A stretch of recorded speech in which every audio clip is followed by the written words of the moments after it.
बिस्मिल्लाहिर्रहमानिर्रहीम। अस्सलाम वालेकुम डियर स्टूडेंट्स।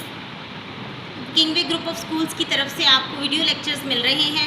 आज हम क्लास 7 की उर्दू की बुक का 3rd चैप्टर आपके साथ डिस्कस करेंगे। 3rd चैप्टर का फर्स्ट लेक्चर इमाम औलिया सैयद अब्दुल कादिर जिलानी रहमतुल्लाह अलैह और फर्स्ट लेक्चर में उन्होंने डिस्कस किया है कवाइद में कहानी नवीसी को। तो जैसा कि आप सबको पता है कि कहानी सुनाने का या सुनने का जो दौर है वो हमारे दादा दादी के ज़माने से चलता आ रहा है। जैसे हम छोटे होते कहानियाँ सुनते थे और जब से इंसान ने बोलना सीखा है, ज़माने की तरक्की के बावजूद कहानी सुनने और पढ़ने की दिलचस्पी और रवायत आज भी मौजूद है।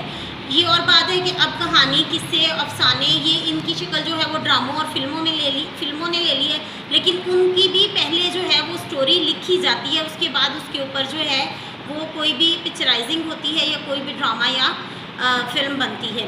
इसी तरह से कहानी लिखने के असूल हम देखेंगे। यहाँ पर कहानी हमेशा ज़माना माजी में लिखी जाती है, यानी कि जो गुज़र चुका है, क्योंकि जब कोई काम हो चुका होगा तो ही हम उसको ज़ब्ते तहरीर में लाएंगे ना।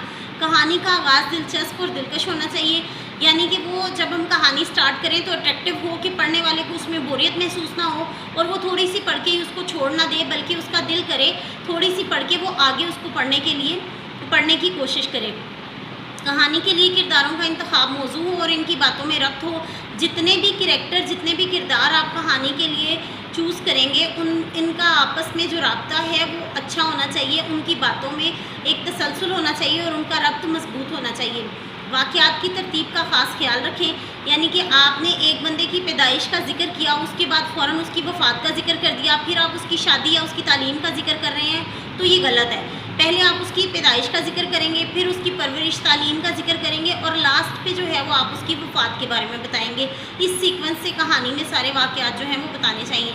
कहानी ना ज़्यादा मुख्तसर हो और ना तवील हो, यानी कि कहानी को बहुत लंबा ना ले जाएं कि पढ़ने वाला उकता जाए और वो आधी अधूरी कहानी छोड़ दे, उसको कंप्लीट ना पढ़े, और ना ही इतनी मुख्तसर हो कि पढ़ने वाले को समझ ही ना आए ये कहानी थी या एक पैराग्राफ था। कहानी के इख्तिताम पर इखलाकी सबक या नतीजा ज़रूर होना चाहिए, यानी कि लेसन बच्चों को मिलना चाहिए। कहानी के एंड पर जो है वो एक सबक मिलना चाहिए जिससे हम सीखें कि हमें ऐसा करना चाहिए या हमें ऐसा नहीं करना चाहिए। तो प्यारे बच्चों, दर्ज उन्वान पर कहानी लिखें, आपने जैसा करोगे वैसा भरोगे।